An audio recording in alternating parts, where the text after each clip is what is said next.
Assalamualaikum warahmatullahi wabarakatuh. Balik lagi bersama saya Fikri. Halo guys, bagaimana kabar kalian? Semoga selalu baik-baik saja. Semoga selalu dalam lindungan Allah Subhanahu wa taala dan semoga selalu dijauhi dari segala mara bahaya dan kesusahan serta segala penyakit. Amin ya rabbal alamin.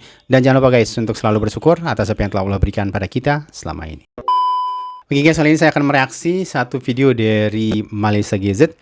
Judulnya adalah Reaksi Rakyat, RM100 amat berharga, terima kasih PM minyak turun. Ini suatu berita yang saya baru tahu guys ya. Ada juga komentar dari kalian yang bilang PMX ada pengumuman minyak turun dan RM100 itu apa saya nggak tahu gitu.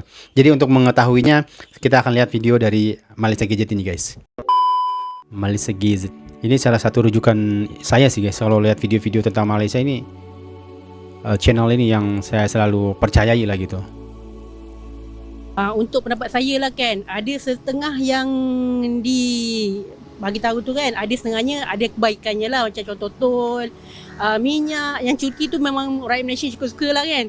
Tapi ada setengah tu macam ada yang mungkin saya tak puas hati lah kan, sebab macam untuk yang B40 ni benda tu biasa saja. Sebab sekarang ni dengan kos sara hidup lagi tinggi, kenaikan gaji mungkin bentar guys, berarti yang dapat RM100 itu hanya B40 aja ya guys? Nggak semua rakyat, apa gimana guys? Macam kita orang 1,700 kan, 1,700 tu untuk bayar sewa rumah semua, kos sara hidup lah kan, rasanya agak lagi tinggi pada tu lah. Sebab tak selalunya B40 ni kata tol kan, tak selalu melancong. Sebab fikir makan dulu. Macam saya kan merawan kan, pusing-pusing kan, 2 hari sekali kena isi. Kalau kata macam dah bawah RM2 tu mungkin lagi jimat lah untuk saya lah. Apa perasaan awak apabila PM mengumumkan pemberian RM100 kepada seluruh rakyat Malaysia melalui MyCard untuk sara hidup? Pada pendapat saya rasa saya sebagai seorang student, saya rasa gembira lah sebab susah kan dah dapat duit sekarang. So 100 tu boleh buat untuk study, untuk beli makanan ekstra, beli buku, and then boleh juga untuk bagi orang-orang yang lagi keperluan. So macam kawan-kawan saya yang macam susah sikit, bolehlah bagi dia orang juga. Bagi saya okey lah sebab ini yang rakyat nak dengar kan. So banyak yang kutuk tapi tak ada jalan buat kerja. Sekarang betul. PM dah buat kerja, so lagi satu saya tertarik lah yang RM100 tu. Boleh bantu lah daripada orang yang susah. Betul. Yang tu lah. So daripada RM100 tu boleh kurangkan beban rakyat jugalah kan. RM100 tu bagi saya mungkin orang cakap sikit lah, tapi bagi orang yang susah betul-betul memang RM100 tu betul-betul menghargai lah kan. Ya. Dapat. Bentar guys. Ini RM100 tuh seluruh rakyat Malaysia dapat apa gimana guys? Sorry saya belum coba search ya, karena saya kira tadinya di video ini ada penjelasannya gitu. Tolong sebanyak mana ya yang boleh kan. Bagi saya memang patut lah. Saya amat berterima kasih kepada Perdana Menteri dengan pengumuman terutama penurunan harga minyak RON 95 yang menjadi macam seperti saya setiap hari menggunakan motosikal. Ini. Bagi saya benda tu meringankan beban kepada saya yang menggunakan motosikal setiap hari. Benar. Seperti yang berarti benar-benar ya setiap keputusan itu menyasar rakyat Marhain itu benar-benar kebijakannya tepat gitu guys. Dikeluarkan oleh social media malam tadi yang teaser dia menepati janji beliau. Walaupun tak banyak tapi sekurangnya ada penurunan lah. Saya gembira lah pasal dengan harga minyak tu. Dia umumkan nak turun tu. Saya cukup gembira. Pasal daripada dia jadi PM dulu, dia cakap kalau ini hari dia jadi PM, besok minyak akan turun. Jadi kami ni sebagai rakyat mengharap sangat supaya minyak tu turun. Dijimatkan lebih kurang dalam RM50 lah. Tapi Alhamdulillah. Dan banyak-banyak terima kasih kepada PM. Itu saja. Yang cakap walaupun lambat ditunaikan, akhirnya ditunai juga. Ya, mungkin masih ada prioritas yang lain mungkin guys ya.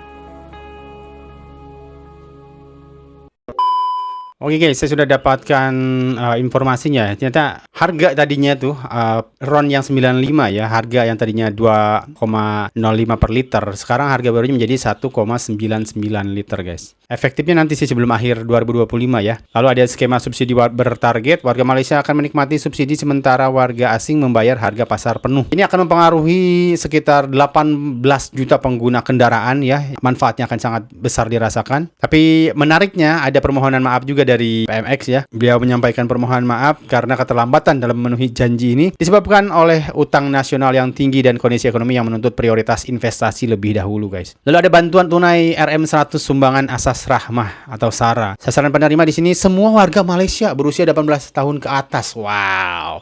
Via MyCard. Jumlah bantuan RM100 sekali bayar, bukan per rumah tangga tapi setiap individu. Wow. Misalnya keluarga dengan 4 dewasa akan menerima RM400 total. Mantap. Mulai penyaluran 31 Agustus nanti guys hingga 31 Desember 2025. Kegunaan bisa digunakan untuk membeli barang, bahan pokok dari 4.100 outlet seperti Maidin, Lotus E-Concept, 99 Speedmart, dan toko kelontong lokal. Total anggaran pemerintah meningkatkan alokasi bantuan tunai dari RM 13 miliar menjadi RM 15 miliar pada tahun 2025. Tujuan dari kebijakan ini apa? Tujuannya adalah mengurangi beban ekonomi dan inflasi naik turun harga kebutuhan pokok. Meskipun inflasi umum sebesar 1,1%, harga makanan dan minuman naik sampai 2,1%. Reaksi warga banyak yang menyatakan apresiasi seperti tadi yang kita lihat, seperti komentar thank you PMX di media sosial, terutama karena bantuan dianggap datang lebih baik terlambat daripada tidak sama sekali. Lalu ada sebagian juga yang mengkritik ya, seperti tadi video di awal, sebagian pihak menyayangkan bahwa RM100 dianggap tidak signifikan, terutama bagi kelas menengah ke atas ini guys ya. Ada perbandingan dengan kebijakan sebelumnya seperti harga bensin RM125 di masa pemerintahan sebelumnya juga gitu guys. Bagaimanapun di balik zaman yang memang sudah serba naik sekarang ya, bantuan apapun itu akan sangat berharga sekali saya rasa. Apalagi di balik gempuran dengan tarif dagang ekspor Amerika ya, impor Amerika yang juga harus dihadapi oleh negara-negara seperti kita juga di Asia Tenggara. Itu sebenarnya sangat berat ditanggung oleh pemerintah, tapi pemerintah masih memikirkan rakyat, dan dengan adanya kebijakan ini sedikit banyak akan berpengaruh ke sektor ekonomi rakyat gitu, yang pro rakyat ya, dimana sebenarnya dari transportasi, bensin atau minyak ini juga sangat mempengaruhi mobilitas rakyat, karena rakyat marhaen biasa menggunakannya untuk juga perekonomian, untuk menjalankan ekonomi mereka gitu. Saya sih cukup iri ya, maksudnya iri ada satu kebijakan di balik kesusahan zaman seperti ini, ada kebijakan yang pro rakyat seperti ini. Selamat ya, selamat kalian rakyat yang beruntung. Menurut aku masih ada pemimpin yang peduli dengan kalian semua, walaupun sebenarnya negara juga mungkin sedang banyak kesulitan ya seperti apa, tapi masih memikirkan rakyat itu adalah suatu keberkahan yang kalian punya dengan memiliki pemimpin yang amanah seperti ini, insya Allah guys. Ya tentu sedikit kurangnya bantuan ini tergantung orang melihatnya dari sisi apa ya. Saya rasa ketika tidak ada angin, tidak ada apa, lalu kalian mendapatkan uang, harusnya itu disyukuri gitu. Itu gratis loh, kalian nggak harus bersusah payah gitu, nggak harus apa-apa gitu. Walaupun saya rasa itu juga kalian ada hak di situ, tapi untuk menunjukkan rasa syukur kalian, sebenarnya kalian cukup menerima saja gitu. Dan saya rasa manfaatnya juga akan sangat terasa bagi orang-orang yang berpenghasilan rendah ya, terutamanya minyak tadi seperti yang saya mention di awal. Oke, sekian dulu mungkin guys untuk video kali ini. Mohon maaf jika ada salah kata dan salah data yang saya sampaikan. Sampai jumpa di video selanjutnya. Assalamualaikum warahmatullahi wabarakatuh.